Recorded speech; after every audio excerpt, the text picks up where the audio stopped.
welcome to another episode of Ebony, Mind, Body, and Soul. I am one part of your host group, the Dr. Kendell, Jasper. I am the Doc and the Dude. Always accompanied by my trusted brother in more than one way, Kainon Jasper. And got a special show for you today. Special segment, opportunity to talk to some trailblazing brothers, doing a lot of great things for our community, not just in fashion, but certainly part of their claim to fame is fashion. But before we go into that, always want to thank Ebony Magazine, Ebony Media for this great forum, and of course, Smart Water as our trusted sponsor, who believes in keep living smart. And certainly we always want to have these living smart conversations. So without further ado, I'll let Kainon Jasper do the introductions to these, great, strong, and official brothers. I am hopping in. This is Kainon Jasper, the dude, the dude half of the Doc and the Dude. I'm sitting here with two of my brothers. I call them young brothers because they are younger than me, but they very experienced and grown men in their games, right? Hailing out of Houston, Texas. Got my brother Lanny Smith, of Active Faith and Actively Black. Sure. I'm gonna tell you a little bit about Lanny, man, and he gonna tell you about himself, but I'm gonna tell you a little bit about him. You know what I'm saying? First of all, one thing we all have in common in it, all of us played ball. Everybody in here played ball. Lanny got us a little bit because Lanny the only one made it to the league. But like I said, all-star ball player, went to the University of Houston, got drafted to the NBA, and then after a career-ending injury that he'll share with you, he came up with a clothing line, which is a faith-based clothing line, and called Active Faith, that he started in conjunction with Steph Curry. And then he took it a step further and jumped into a brand called Actively Black, which he's gonna tell you all about. But one of the best human beings that I've ever met, heart of gold, but highly focused, and we're gonna jump into that. And the other one is my brother, Alonzo Jackson, Fashion Geek Zoe, out of Fashion Geek, out of South Side of Chicago, crewed up. This is my guy. We bang on so many levels. I do not touch down in the shot I don't even think about touching down without calling him. You know what I mean? And vice versa, man. We all built an incredible brotherhood here. But what's unique about these brothers is that they did not start out in the place of where they are now. And this is what we want to talk about. We want to talk about the journey. We want to talk about the smart choices that they've made and really get into it. So how they've helped themselves and decided to help their greater community. You know what I'm saying? So no further ado, I want to applaud you brothers stepping on this with me. And before we get started, I definitely want to start this conversation out with giving condolences to the Avon family. Clarence Avon, Nicole Avon, and her husband, Alex Avon, my dear friend. They lost their mother this morning, which is puzzling. And I just want to offer we want to offer our condolences to that family and support in any way that they need it, as well as Virgil, in which we're going to get into a little bit. And obviously, that was a shocking loss. None of us saw that happening. And, Zoe, being out of Chicago and having a relationship with Virgil, I want you to talk about that a little bit. And it's one, like you said, extremely shocking. You know what I'm saying? Nobody saw it, man. Virgil was a part of our original crew. You know what I'm saying? We started maybe about 17 years ago. We all was under Jay Boogie. That's one of our big homies in Chicago. Mm-hmm. And Jay Boogie is a big dude. He's done a lot. but just to not speak on it, but speak on it, he would grab any dude that he felt was doing something, give them the keys to the shop, and just gave us a spot to call our showroom. And Virgil was under that, you know what I'm saying? This was before he was designing anything. Jay Boogie is the guy that introduced Virgil to Kanye. So that's we call it Suite 511. That's a part of our Suite 511 clique. We always like, it's like 8 of us that got clothing lines, and Virgil was with us, man. It's just still unbelievable, man. Like, we've been talking about it for about 48 hours straight, man. A lot of crying, man. We've been sick, man. Just being honest, it's sad. Right. Well, Chicago is known for many things, man. Obviously, the Bulls, activism. You know, most recently, it's been an emergence of gang culture and dysfunction too. That's been highlighted. So to have something like Fashion Geek and other brands out of there, I like the focus on that type of positivity and what is really and how that's contributed to the community. You know what I mean? So, but I know you know what I'm saying? And your path wasn't always on that. You know what I mean?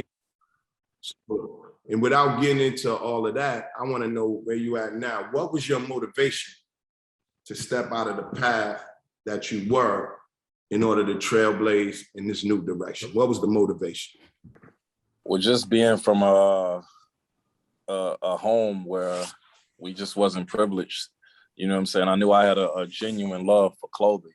That's always been my drive. Like, I've always been a fashion and style and just a student of the game. That's what any of the big homies, like, even when we talk about the Kenny Burns and the Emory Joneses, I got connected with them because I can usually tell someone their story of what they done before the world got into it. You know, I'm the behind the scene dude. Like, yo, I know Kainon before, you know, Kainon, you know what I'm saying?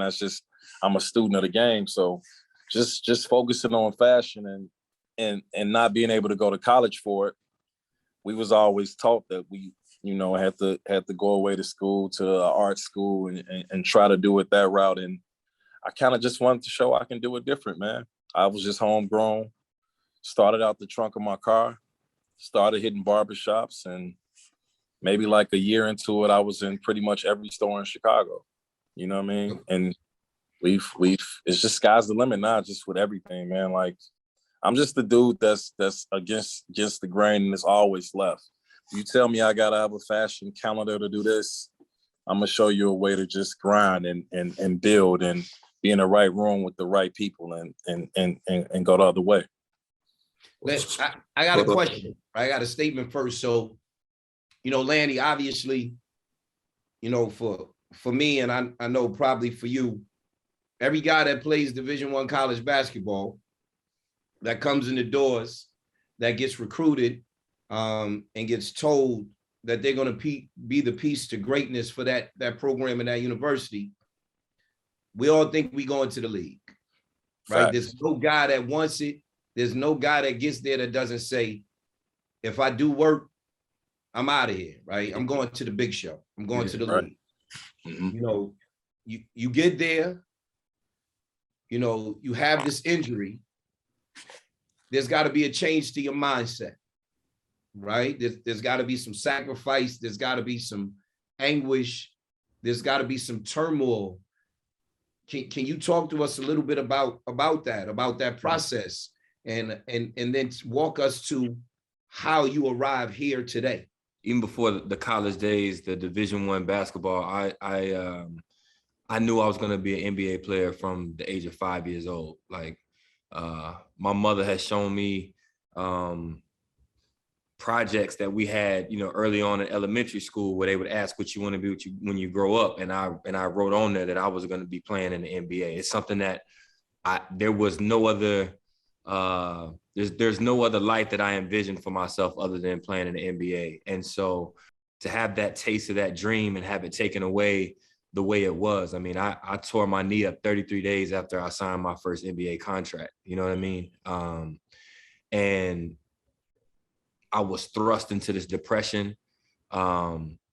there was a huge identity crisis that I was going through, because everybody that knew me in Houston, I stayed home to play college ball. So everybody that knew me in Houston, it was, oh, that's Lanny. That's the next one. He's going to the league. That's the next one.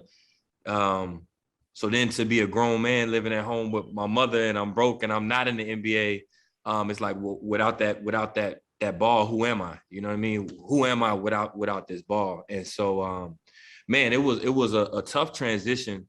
But I think the thing that saved me and that ended up giving me the second dream was my faith, right? My faith was something that I was grounded in from childhood. And when everybody else left, when all the people who thought I was going to be the next one was around, when they disappeared, I was left with my faith. And that was really the motivation and inspiration to me. I was like, man, I grew up wearing the best of the best, whether it was Nike, Adidas, Under Armour, whatever it was. What if I created something that was similar to that, but it was faith-based? This thing that saved my life, because I could have went down an entirely different path with the depression and where it was taking me. And I even see it now with some former players, some former teammates that I have, when they face that time when ball is done and they're going through that transition and they've lost themselves and they don't know who they are. That's a dangerous time. You know what I'm saying? And so my faith saved my life. And that's where my first brand, Active Faith, was really born out of that. That's dope. And I'm glad you brought that up, because, you know, Zoe, I'm gonna dial back into you when you talk about faith and going on a different path. You know what I'm saying? We have a lot of friends. We have a lot in common. You know, even when we met, people who was like, yo, y'all two, it's like y'all was supposed to meet a long time ago. So choosing to go in this direction and say, you know what, I'm gonna go into fashion, knowing that on the other side of this, I mean, let's just keep it what it is. We have some monsters next to us, you know what I'm saying? And in fact, we were participating at one point. So saying, nah, I'm gonna leave this alone and I'm gonna go over here in fashion. What kind of resistance did you get from the people that wanted you to go this way? Everybody knocked it, man. You know what I'm saying? Everybody I told, like, yo, I'm about to start a clothing brand. I still I had just finished JUCO. I'm sorry, junior college. You know what I'm saying? We know what. Just finished JUCO. I got you, baby. It was telling one of my big homies, like, yo, everybody I rock with is school teachers and deans and this and that. This ain't what we talked about when we was hooping. You know what I'm saying? We all had dreams of playing and going overseas. That never was even an option for me. I didn't want to do that at all. That wasn't even something that was on my radar. So it was more so like, yo, my real love was fashion. I got best dressed in high school, and I got best dressed in high school coming from poor family. So it was all based off creativity. I wasn't able to do the big names. It was just me putting together what I can put together just off my style, because my mom didn't have no paper. You know what I'm saying? So that was the whole thing. Like, yo, y'all know me for after I leave the locker room, what Zoe got on. You know what I'm saying? Let me pursue this. And I jumped out of it a little early. And everybody thought I was crazy because I'm in Chicago. We didn't have an intense like fashion at the time. It was all East Coast. You got to be in New York. You know what I'm saying? You got to be this, you got to be that. And I just created something and just grassrooted it. Like, yo, let me just try this, man. I got an idea. I got a printer. Let me see what happens. And man, the response was instant. When I started my clothing line, it was maybe one other person trying to make clothes at the time. You know what I'm saying? I got no love, man. Nobody saw it. I just say that. You know what I'm saying? I remind them all the time. Nobody saw it though. You know, as ball players, everybody gives this reference, right? Fashion, restaurants, having success in those spaces is, you know, and I don't want to say real success, because some of that is relative to, you know, what you think is successful for you. But having some corporate success is almost like getting drafted and making it to the league. Yes. Right. That level of national, international recognition is very difficult to obtain, right? Because Absolutely. there are a million men and women who say, I'm going to start a clothing line. I'm going to start a t-shirt company and it's going to pop, right? Because, you know, certainly they hold to those ideas and belief. And I know not a play on words, Lanny, but how much faith in you, not just faith in a higher power, how much faith in you do you have to forge through, you know, some of that resistance that Zoe was talking about, some of the days where you're like, man, I don't know if this was the best decision because I don't know if I'm going to be able to get to the next level or through that different door of opportunity. Yeah, no, it's funny you it's funny you make that comparison because now I tell guys, you know, trying to get to the league is like playing the lottery. You know what I mean? When you think about that percentage, and the same thing with having a successful clothing brand, it's almost like winning the lottery when you think about how many people are trying to do those two things and how many are actually able to be successful in doing it. You know what I mean? That undeniable belief in yourself that you have to have in order to think that you're going to be one of the best 400 players in the world. That same type of belief, you have to have that when you start in your brand, especially because we know how fashion is, you know, where it's different from basketball, where no matter where I'm from, once I step on the court, I can prove myself and everybody can see it, right? With fashion, there's a period of time where you have to make people believers, and they can't see it just by you showing your work. There's so many things that have to happen in order for you to reach that level of success. So it's funny you mention that because I actually don't encourage people to start clothing brands. And I have a lot of friends, I have a lot of people who hit me up and they're like, yo, I got this idea. I want to start this brand. And the first thing I tell them is, don't do it. Don't do it. What you see, it ain't sweet like what you see. Don't do it. And honestly, that's a test. The ones that are like, man, you're right, let me go do something else, they didn't have what it was going to take to be able to do this anyway. You know what I'm saying? Because the amount of rejection that you're going to face, the amount of people who are not going to believe in the beginning, the amount of obstacles that you're going to face, if me telling you that it's going to be too hard for you to do it stops you from doing it, then you don't have what it's going to take anyway. You know what I'm saying? So then the ones that come back and they're like, yo, I still want to do this. You know, I help them I put an outline together, some steps, but it ain't no recipe that you can really copy with this. You know what I mean? It's something that's got to be inside of you. It's something that you got to be able to convey to the people to make them believe in, not just, I mean, it's not just another hoodie. It's a reason why I'm gonna come rock with your stuff, right? And that's something special that, you know, there's no recipe I can lay out for you to follow with that. That's the truth, man. Because I remember this story. April Walkerwear was telling me. Well, actually, I was there when it happened. It was in Vegas at the Magic Show, right? And so April Walker is like the godmother of streetwear. You know what I'm saying? Street fashion. Her Kainon, Cross Colors. You know what I'm saying? Very few Black companies, you know, and then Fubu came in and stuff like that, but very few Black companies at the time. April killed the Magic Show. Like, her booth was popping. They never saw like streetwear like that. And she got millions of orders from federated stores, like the big stores. So now she needed the financing to produce the goods. Now in Magic, they had factors right on premise. She literally took receipts from validated companies to the factors, and they still deaded her. This is millions of dollars, like that's, and guarantees she had in her hands, and they still deaded her. You know what I'm saying? And even that didn't stop her. It hindered her for the moment, but that didn't stop her. You know what I'm saying? So, you know, when I look at stuff like that, I say, okay, dudes got drive, but then there's a science to this, right? Because now you gotta become an entrepreneur.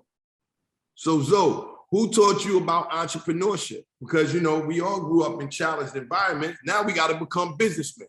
Who taught you about entrepreneurship? This dude named Experience. You know what I'm saying? Because what you got to realize is in this game, you gotta take yourself out of it, because I was taking everything personally. You know what I'm saying? I'm at these shows.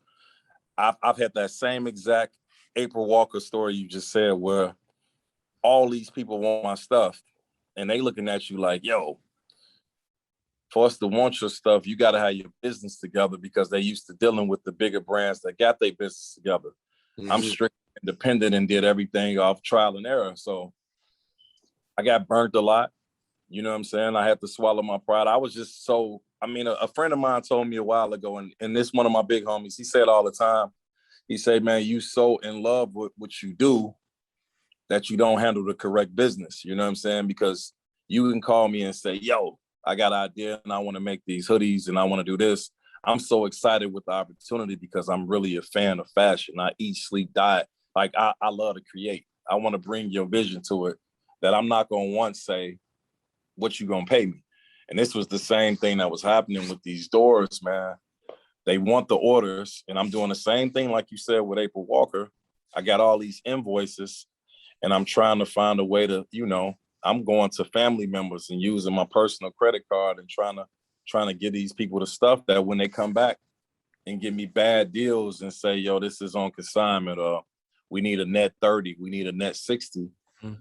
If you don't know the business, man, that right there is putting you out of the business before you even start. You know what I'm saying? So I touched the stove and learned it all, learned the verbiage, learned everything. I don't have a degree in fashion, so I didn't know, certain things. It just was trial and error, just to answer your question, okay?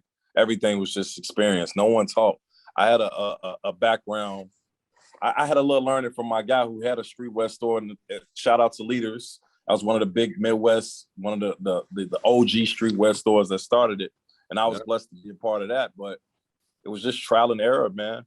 You know what I'm saying? It was just really experience. I laugh at that because Kainon to tell you when we started our mental health company, it was me, my first cousin, and an administrative assistant.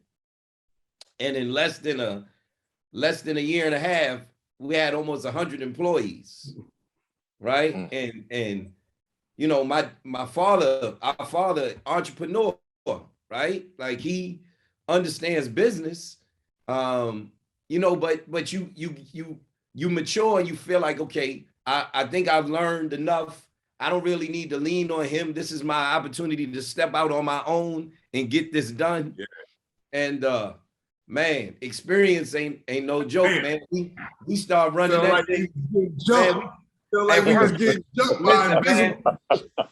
We was running that joint like Death Row Records. I'm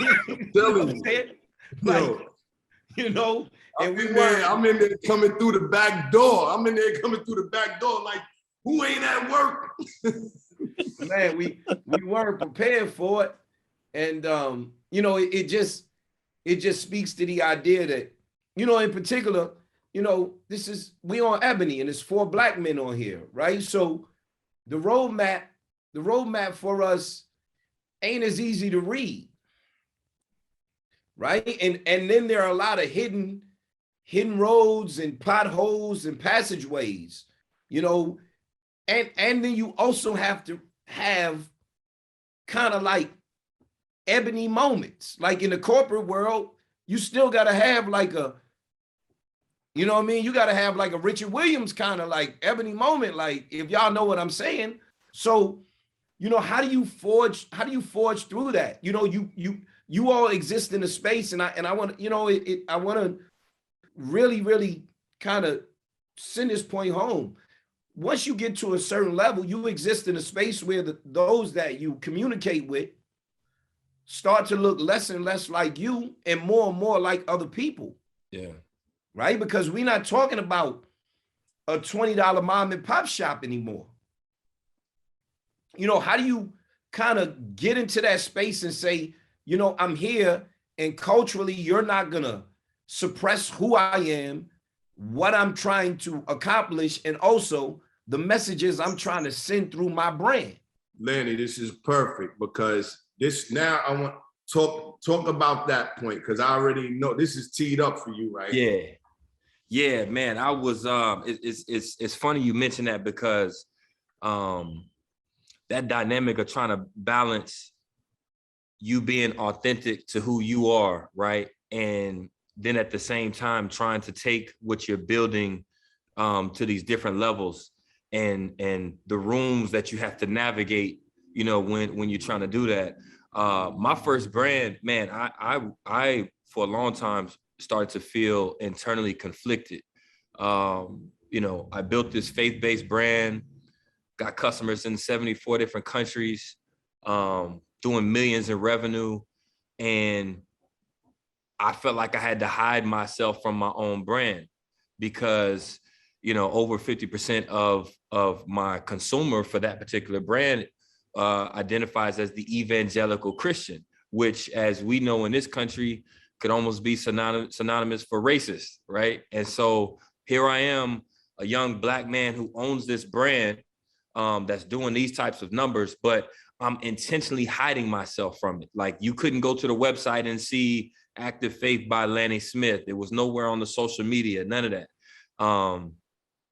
And that started to eat at me, that why can't I be myself? Why can't I show who I am, even with my own creation? And so as I started to see so much of the racism that was coming from my own demographic, my own target demographic for the brand, my mind started to shift to, if I could build this brand for this audience, can I build something that's specific to my people, to my community, where I ain't gotta hide? You know what I mean? Like, I could be front and center with this and be all that I am. And the people that I'm trying to speak to look just like me. The people that I'm serving look just like me. So they understand everything that I'm talking about. They understand where I'm coming from. And that's where the idea for Actively Black started to originate.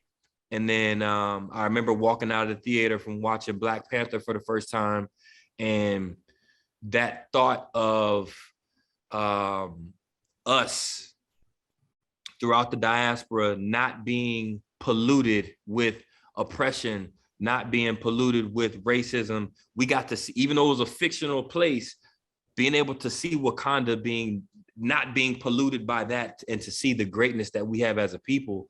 That's what really just sparked it. Like, yo, it's you got to do this. So that put in motion me launching the Actively Black brand that joined Active Faith as the two brands that I own. But it did something to me to be able to be front and center, be myself, and not having to compromise who I am with what I was creating. Right. Yo, real quick, K, I'm not gonna kill you with stories, but Zoe, I gotta tell you, man, one time I was in the airport, and I think I was going through the airport in Miami, and I was walking behind this older white gentleman, right? And he was fashion geek down, right? So I ran up on him and I was like, yo, you got on my man joint, right? And he was like, oh, really? He was like, I was like, yeah, fashion geek out of Chicago. He was like, man, I go to their website and I order stuff all the time. That stuff is just so dynamic. I was like, yeah, my man Alonzo Jackson owns it. And when I said Alonzo Jackson, he was like, wait a minute. Alonzo Jackson. Yep. I was like, yeah, brother, I didn't say Tom Withers. I said Alonzo Jackson. You know what I mean? He was like, man, he said, regardless of who owns it, this stuff is incredible, man. And he said, so, you know, but I say that to say that it transcended race at that moment, right? It was about the quality of the product, right?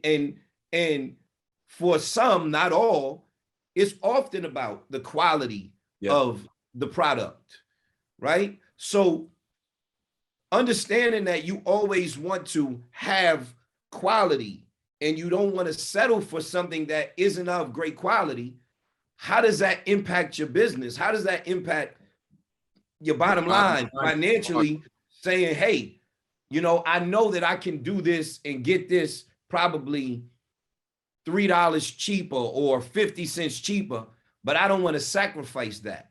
What is that kind of consistent battle and sort of ebb and flow of the process look like? It's tough, man. Like, I give you an example now. I do this Black Friday sale every year. I got people, man, just to answer your question, that'll come to me April and May. Like, yo, I'm just gonna wait till your sale. You know what I'm saying? You wouldn't believe that, bro. Like, you wouldn't believe the stuff that I hear.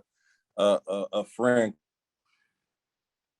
calling your phone in May, like, yo, I love what you're doing, but I'm gonna wait till that sale. You know what I'm saying? And you like, you're gonna wait 4 months to First say. of all, you want to be waiting longer than that, because by the time you go, it's gone. It's gone. You know what I'm saying? One, and that's the hardest part, man, because you're trying to, like, I'm a brand. When I came out, I was a price. Let me tell you what's crazy. I'm the exact same price that I was 15 years ago when I started. Wow. Because I saw this early. I came out the gate like, yo, my t-shirt is gonna cost more than a Nike t-shirt, more than an Adidas t-shirt, because it's limited. It's an idea I got and everybody can't get it. I was always selling the customer just how limited it was. We the same exact price, like literally 15 years ago. With the product it cost me more. It's just why I like it. You know what I'm saying? I wanted to create a brand that was respected fashionably with all the top people, but not hitting people across the head. You know what I'm saying? What makes that margin is you wholesaling them doors. When you wholesaling them doors, that's when the business gets tricky, because they got to make their number. They're not trying to hear your vision and you trying to get a kid off the street and give a kid an opportunity to be able to afford something. It has to make sense with them. That's why a lot of times I just black out and stop even doing retail, and you just got to come through my doors. Yeah. Because they are changing my whole narrative. You know what I'm saying? Then when they get it and you put them on ice, you know what I'm saying, and they like 1,000 people coming in their doors asking for it, then they're gonna get with the program. But that's always been a challenge, man, with just keeping it affordable. I've watched 1,000 Kanye interviews when he's saying he really wants stuff to be priced at, you know what I'm saying, a certain price. He just can't, because it's bigger than him. It's the margin that these stores got to make, man. That's how they run their business. Yeah.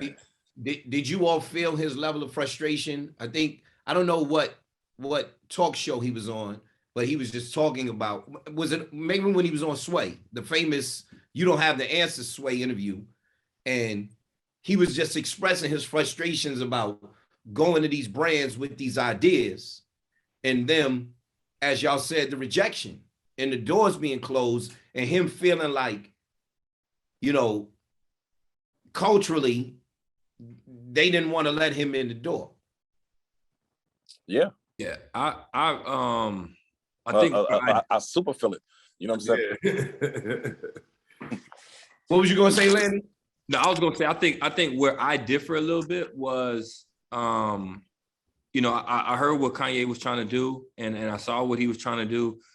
My mentality was always, man, I'm gonna build my own table. I don't want to ask them for that seat. I don't want to ask them for that access. I don't want to ask them for that opportunity. I'm gonna build my own table. You know what I mean? And you know, so in that case, you know, I think I differed from where his mentality was at the time. But I understand the game that he was trying to jump into, and that's a game where it's really tough if you don't have that type of platform, especially in that higher end world. That's a little tougher. But yeah, for me, I'm like, yo, I'm gonna build my own thing, and then I'm gonna make them pay attention to me that way once they see I done built this groundswell myself. So I got a question for both of y'all. Maybe y'all can help me out with this, because I'm not as close to it, so I don't know the reason, right?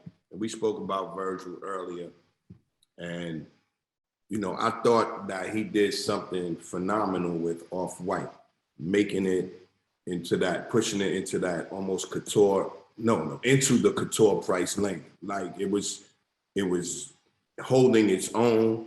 It was successful, and I'm like, and it's him. You know what I mean? It was him, and I was proud of that.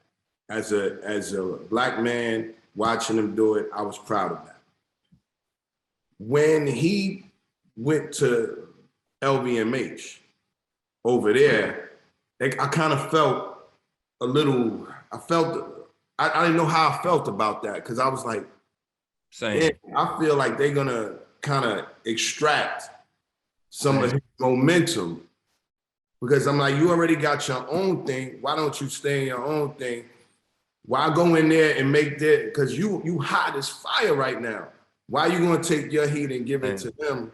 And so, am I wrong with that, or or was I alone in that thought? Yo, Kainon, I gotta say this, man, and obviously, man, respect to him, and rest in peace, man. But I remember speaking specifically about that when the announcement came out that he was hired at Louis Vuitton, and I was conflicted. I was happy for him as far as if that was a goal of his and he accomplished that, then any Black man accomplishing whatever goals that they have set for them, I'm happy for that. You know what I'm saying? But I was conflicted because I felt, and I still do feel this way, that a lot of these European fashion houses, a lot of these other brands have capitalized and profited off of the Black community. And I feel like they haven't, A, made anything accessible for the Black community. B, I don't believe they've reinvested back into the Black community.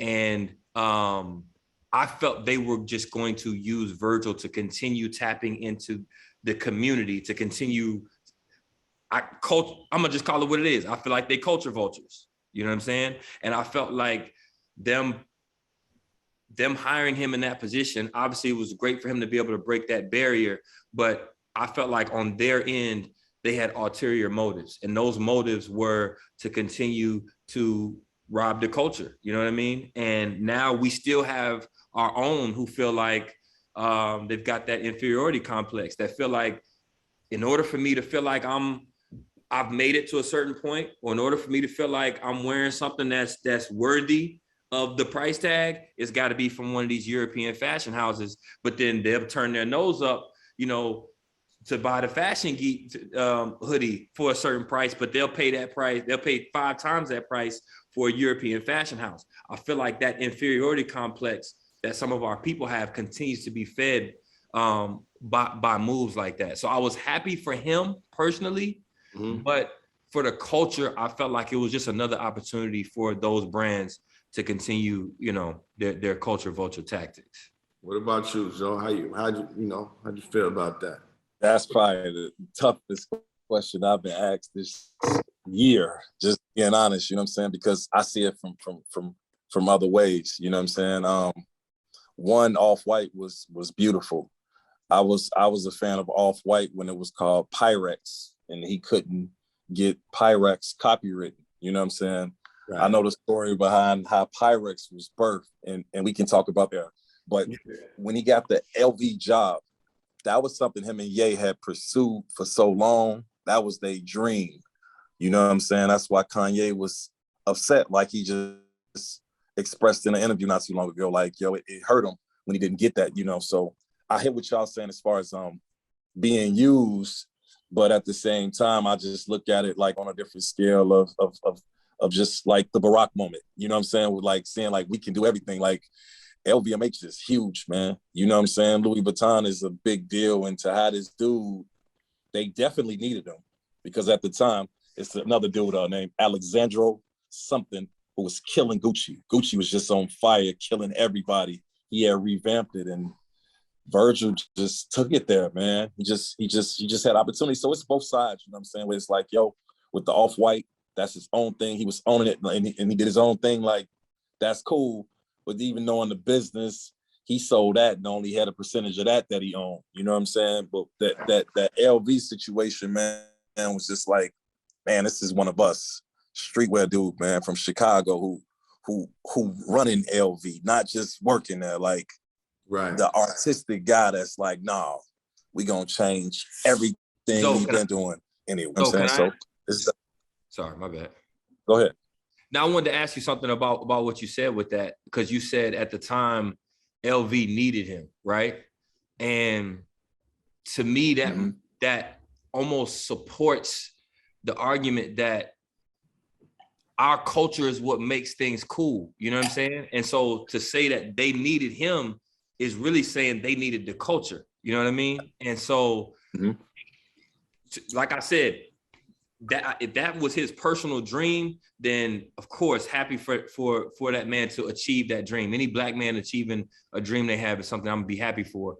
But yeah, I just that's the part that's just, it was always hard for me to stomach. Yeah. It was like when they need us to prop up what they're doing, when they need us to add that cool element to their brand, then yeah, they'll give us the opportunity then. But how long have black designers been wanting that opportunity and they weren't getting it until now they need us.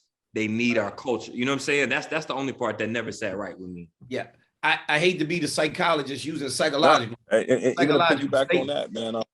Go ahead. I'm sorry, Zoe. Go ahead, bro. Go ahead. I want to hear it.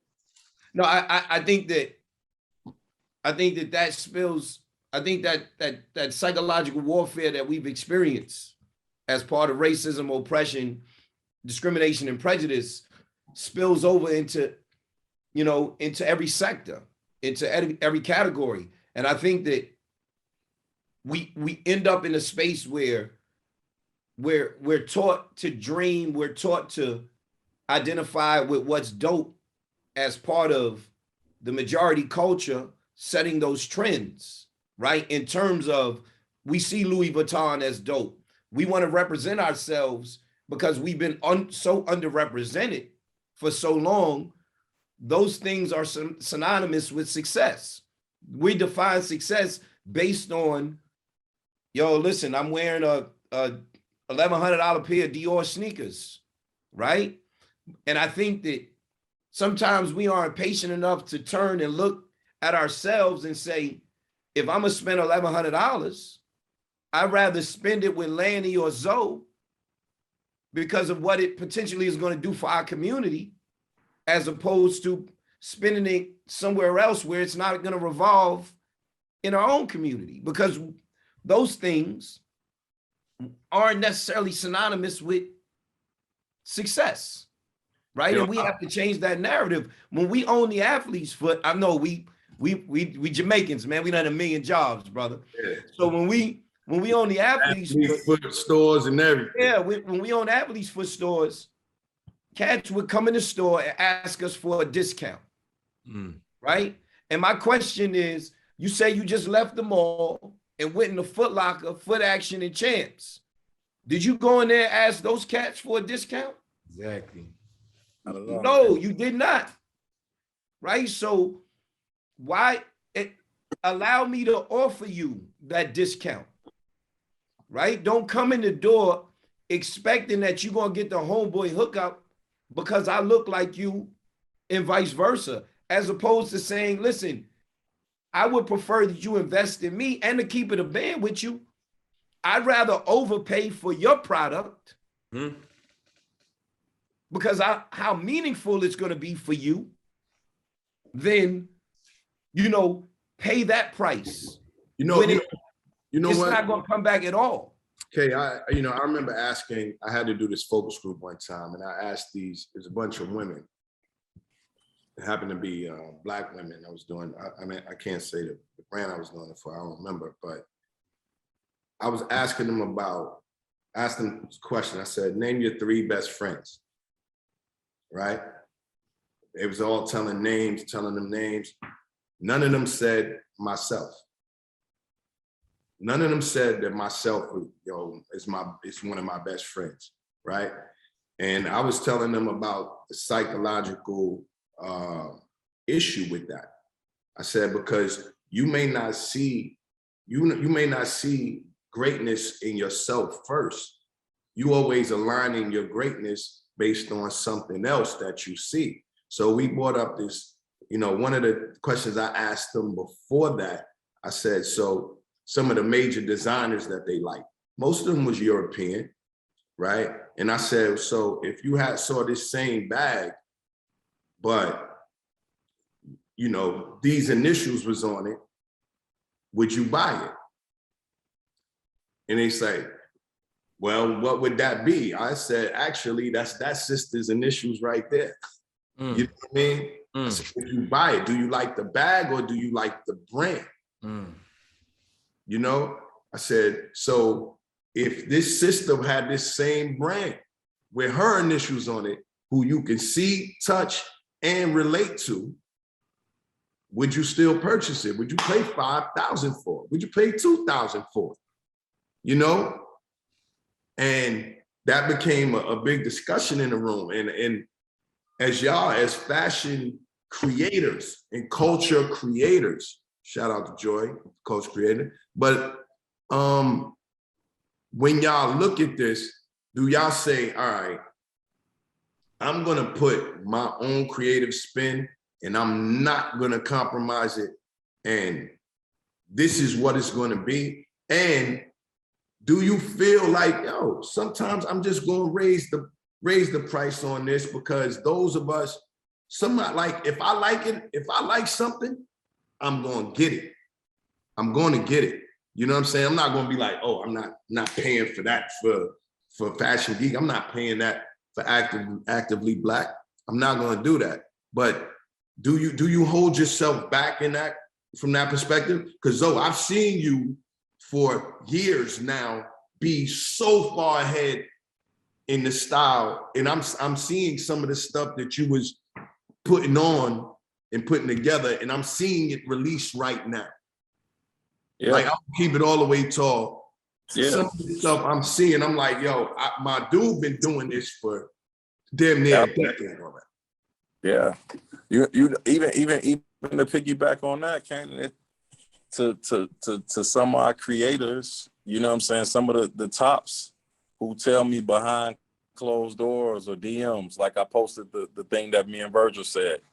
Virgil said, man, when I complimented Off-White in 2016, that's when I shared the IG post on my page.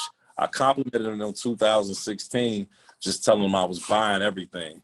And when I said I'm buying everything because Off-White is my favorite brand, that was just letting him know, because he kept asking me for my address to send me everything. This is my guy.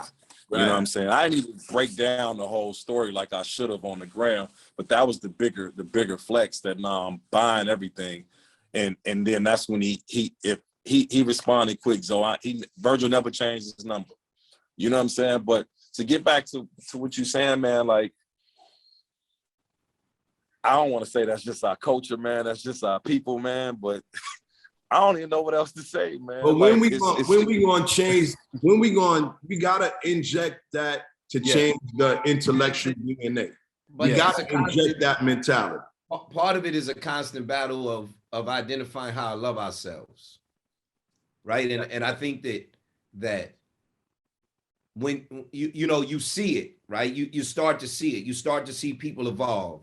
You start to see people understand who they are individually, who they are culturally, who they are racially, and then they become more comfortable in those shoes on how to love themselves. And I think that's a process that I would say, from a psychological standpoint of understanding change, requires a tremendous amount of patience, right? We have to be patient with each other. That doesn't mean that we don't challenge each other. That doesn't mean that we allow each other to engage in processes that are counterintuitive or counterproductive or just downright inappropriate.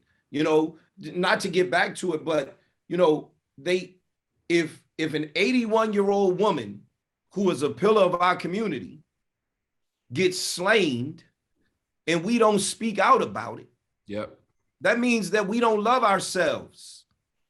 Right. And we don't want to challenge ourselves as people, not to say we know who these individuals are, but we have to be better. Right. And buying Black is not just about as simple as buying Black. It's about being committed to loving ourselves and supporting ourselves, because if I don't support Lanny and Zoe, I'm not supporting myself. Yeah. Period. No, that's beautiful. And it's like you said, there's a certain amount of patience that you have to have as we try to walk ourselves, on this journey from that place of the effects of 400 years of oppression, the effects of constantly being told we're less than, the effects of constantly being told we're less intelligent, all those different types of things.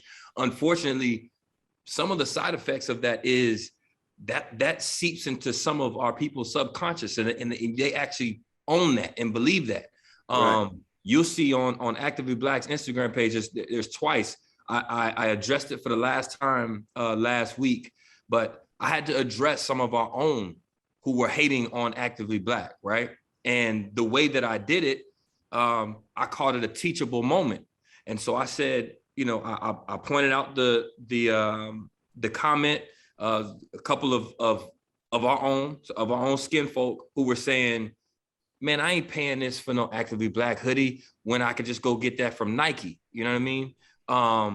And so I had to educate them a little bit. So I told them, I don't blame you for your mentality right now. I don't blame you for the social conditioning that you have experienced that leads you to believe that just because this is Black owned, that it's in inferior quality. So I don't blame you. And I walked them through why it's been that way. But now, like you said, we have to hold each other accountable, right? The tagline for Actively Black is there's greatness in our DNA. And the reason why I put that on every post, the reason why on every piece that I release, whether it's a hoodie, the socks, whatever, you're going to find there's greatness in our DNA somewhere on it, is because we need that constant reminder. We need that positive reinforcement to know who we really are, because that's really going to be the key to unlocking everything for us, is just us finding out who we really are. Once we realize the power that we have, once we realize how intelligent we actually are, once we realize how creative we are and how powerful we can be together, that's what's going to unlock everything from that point forward. We just got to get more of us to be more conscious of who we actually are, the greatness that's in our DNA. Because when you realize that you're great and you're like, okay, this man Zoe got this incredible brand, I'm gonna pay this price for this because I know this is greatness. This comes from me. This comes from my people. There's greatness in it.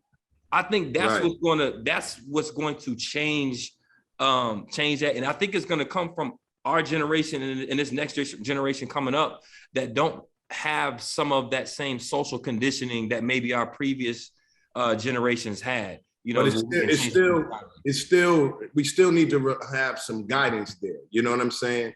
It still has to be some guidance, because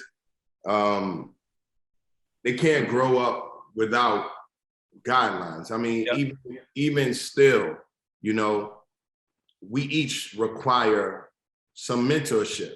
You know, I require it. We share amongst each other. There's times where, you know, I get on the phone with one of y'all and just to kick it, just to catch up, to get some counsel, you know, to remind me that I'm not alone out here in my thoughts and in some of the ways that I feel. You know, sometimes I just gotta pull up on one of my brothers and be like, listen, this is what I just need some time with you. Yep. You know, and get refilled up. You know what I'm saying? Like, and we also have to be each other's biggest fans, right? Because if somebody sees me rocking Actively Black or Fashion Geek, then I need to be able to represent that in a way that says, oh, that's my man joint. Like, you need to go and you need to support. And you tell you how many times I said that. Right? It's not, and you need to have pride to a certain degree, right? When you wear it and the confidence, like when I rock it, I'm like, listen, first of all, when I rock it, I don't see too many other cats with it on anyway. So that makes it exclusive. Nice. When I come through the door, you know, like, I'm a psychologist, but I got some swag to me. So when I come through the door, I'm like, yeah, I know you ain't got this on. Like, I'm the only cat in here with this on. And they're like, okay, where you get that from? Well, I'm glad you asked my brother. Let me tell you. Matter of fact, let me pull it up and show some love and support. Right. Yeah. Matter of fact, shameless plug, Teleport watches. This is Black owned, man. Black owned Teleport watches. I rock this for real. Like, when I posted it, I said, yo, I'm gonna rock this like dudes be rocking their Rolexes. I'm gonna rock this like that. This my AP right here. You know what I'm saying? And because our culture creates what's cool, once we start doing that, that's what allows Teleport Watches to now elevate their brand. Now they get the revenue that they need to continue growing, because once we support it and we show love, that's what causes these brands to have the type of growth that they have, man. And so you're absolutely right, man. We got to rock it the same way we rock everything else. Okay, I'm gonna change the tide a little bit. I got an interesting basketball question. Okay. Who would you rather guard? Mike J or Steph Curry? You asking? Yeah, I'm asking everybody. Who would you rather guard? Oh my God. The Black Jesus or the greatest shooter in we've ever seen in the history of this game? You got, first of all, man, don't do that. You about to ask a whole bunch of questions. Who on my team? Nah, and all that. I don't want to hear that. Who would you rather guard? This is the thing. Oh, Lord of mercy. Nah, man, you asking me some. Look, yo, like Mike, if you guard Mike, you gonna feel like you in the middle of a tornado, and but the tornado is on you. It's on you. You guard Steph, it's gonna feel like you running through a tornado. So, yeah. For me, I'm gonna say I'm a guard Steph, because I'm just gonna be like, yo, he just was hitting some stuff that people don't take. It's not, I gotta run through these screens and all that. And so it ain't really my fault. You guard Mike, you gonna get it on the block. Mike gonna give it all to you. So I don't want to go through that. I want give me an excuse to deal with the after effects. So I'm guarding Steph because I can blame it on the picks, the screens, the running, and he's shooting from half court. Mike, they be like, Mike did that to you. And now you gotta worry if you want to play this game again. That's what I'm saying. Okay, you're not the only one here, fellas. What say you? Well, I'm gonna tell you me. I'm gonna do the reverse. I'd rather guard Mike because Steph gonna embarrass you. Exactly. I was gonna say the same thing. Steph gonna embarrass you. Mike, you expecting what he gonna do? He gonna kill you. Steph is gonna be too many oohs, and he interacting with the crowd and everybody laughing. It's just gonna be ugly with Steph, bro. It's too much, man. That's my answer. Yeah, you need a whole team to help you. Man, bro, you gonna guard Mike too, Lanny? Man, I'm a guard Mike, man. I'm a guard Mike. I'm a 6'3" point guard, man. So they expecting him to put me in the post, hit me with the fadeaway. I ain't supposed to do nothing with that anyway. But I gotta guard another man my size, and he doing all that. That's, you know what I'm saying? That's he trying to embarrass you. You know what I'm saying? And he ain't gonna just hit you with one. He trying to hit you with three of them things before he put it up on you. So yeah, I'm gonna guard Mike. He ain't even putting his mouthpiece in, man. Talk to him, man. Yo, I got a question, right? So you want a deserted island. And you can only take three things where you could take, I'm gonna keep you can only take three things with you. Your favorite movie, your favorite artist, like whether it's performed, written, or arranged, and then you could take your favorite piece of clothing. What is that gonna be? Zoe, you up. What favorite movie, favorite artist, and favorite piece of clothing. Let you go there, man, since you just responded. Go ahead. My favorite movie, man, if I'm on this island, I'm gonna take Coming to America, man, because I need something to uplift my spirits.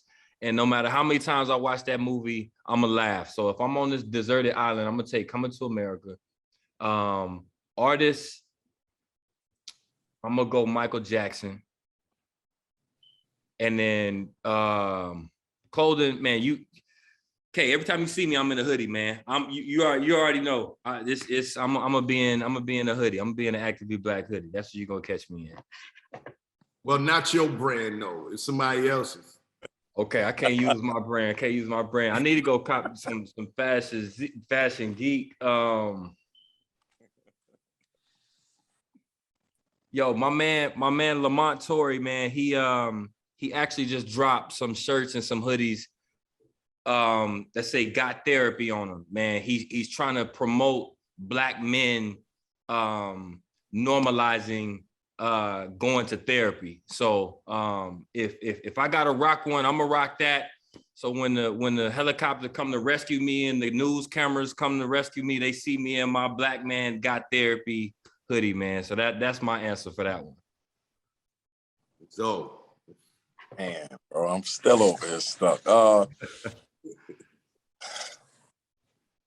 I think black is the best color in the world pertaining to everything. So a black T-shirt is my garment. You know what I'm saying? That's first and foremost. I need big homie Hove. You know what I'm saying? And anything I'm listening to, that's my motivation, man. That's my Bible. You know what I'm saying? I was just telling a guy the other day, it's important to keep listening to it because as you get older, what he rapping about, it translates different. absolutely. You know, as you grow. Man.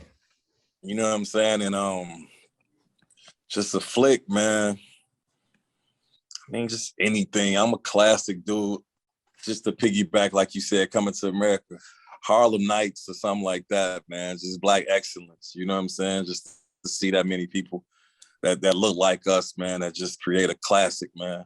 That'll be cool with me. Man, and shout out to that Hove line, man, where he said if somebody would have told him that Hove would sell clothing, not in his lifetime, wasn't in my right mind. Yo, I got that one written down, man. Just obviously, I know he talking about a different game, but everybody that knew me growing up, if you would have told them Lanny was gonna be selling clothes, they would have laughed at you. You know what I'm saying? Because I was the hooping dude, man. Everybody knew me from that, man. So when you brought up Jay-Z, man, it brought up that particular line, man, that I listened to a lot.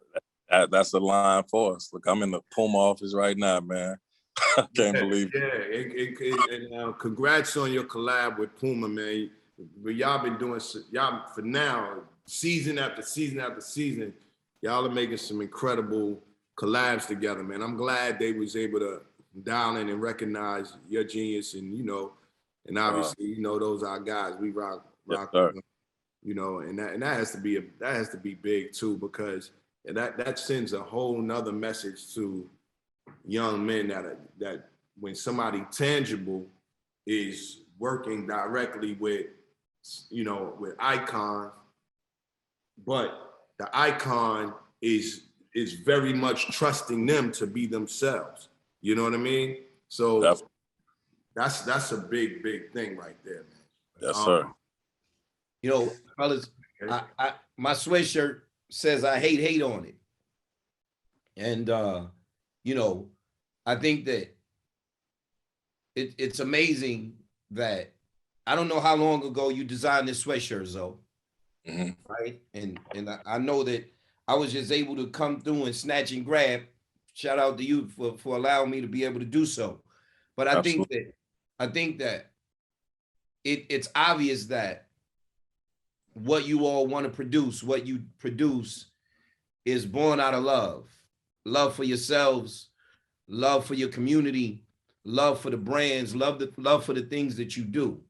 And I think that part of the message can't be lost in all of this, is the idea that you believed in yourself, you continue to believe in yourself, even during the darkest moments.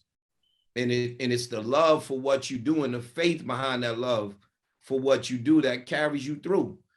And I think that, I appreciate and love, again, Ebony, for this platform, for us to be able to highlight, the Lanny Smiths, the Alonzo Jackson, even to highlight some of our stories that we have to be able to share. Because for those that this reaches, there's so many great nuggets of information and inspiration. And what I'd like for you all to be able to do is to share with people who will be inspired, who do need some guidance, the best way to communicate and contact you all, because obviously you all are willing to share your story and share that information. So if this is each one teach one, how do people get in touch with you if they want to learn? I'm open, man, with my social media, man. You know, that's the easiest. The reason I say social instead of just saying my email, because everybody's on it. It's not a person that can say that they reached out to me on the gram and I haven't responded. I make it vital, even if I don't agree with what you're saying. If you asking for something, if you're not asking for something, I'm at least respond. So just my social with Fashion Geek Zone, man, it's the easiest because that's what everybody is doing. I'm aware. And if it's anything else, my email is in my bio. Yeah, for me, same thing. My Instagram, L.Smith23. That's my personal Instagram. You know, I'm very open on my social media as far as like sharing both sides of this journey. I share the wins and I share the losses. You know what I mean? Because I think it's important for people to see the full picture of this thing. A lot of people get fooled, especially on social media, and seeing the wins, and they don't understand a lot of times social media is a highlight reel. You see the highlights of these different wins, man, but I make it a point to make sure that I share those losses as well. You know, so people see that full picture. So that's the best way, man. Shoot me a DM, a comment. I'm active on my social. That's what's up. So one last question, fellas. Legacy, your own personal legacies. What is that? What do you want it to say? What do you want your legacy to say? Man, for me, if it's the people that's impacted, you know, I want them to be able to say Lanny created something that was bigger than himself. You know what I mean? That I saw something the other day that said, if God answered all your prayers, would other people's lives change, or would it only be yours? You know what I mean? And so I'm hoping that I'm living a life and I'm creating things that don't just elevate my life, you know what I mean? Things that elevate other people's lives, you know what I'm saying? Impact others' lives. So that would be the legacy, hopefully, that I leave. Yeah, mine is just two words. It's independence, and the other thing I preach and just stand on all the time, man, is create. You know what I'm saying? Being creative is free. It takes no skill. It takes no anything. Like, just get up, and if you come up with something and you feel that you ain't never saw it before, then it's genius. If everybody can relate, then it's normal. As crazy as that sound, that's how I live my life, man. That's what's up, man. I appreciate that, man. This was extremely gratifying for me personally, because you know, y'all two are my brothers, man, and we share on and off this screen. But I believe in y'all. You know what I mean? That's number one. I believe in y'all, and I appreciate platforms like this from Ebony, from Smart Water, just allowing us to say, you know what, take a bigger look at what genius and creativity looks like, and really what courage and strong mental fortitude looks like. Because here we are, like I said, we're 4 Black men on this screen, and from 4, you know, well, me and him come from a similar circle. You know, we have the same household, but we live very different lives. You know what I mean? And but so we got 4 individual stories, and we meeting right here to talk about something that's elevating and vector like positivity. You know what I mean? And hopefully people can see this, draw from it, and really just come out and support what we doing here. We shining some light, and we pushing the needle forward on our things. You know what I'm saying? So hopefully we can push this out. Well, we will be able to push it out. It's gonna live in a lot of places. And I'm glad y'all was able to share, man. So I'm personally thankful. Absolutely. Bro, Thank you for having me, bro. Thank you. For sure. I appreciate it. All right, man. Everybody be safe this weekend. Absolutely. Man, y'all all, man, love, fellas, man. Y'all be careful. All right, love. All right. Peace. Down to learn to pray.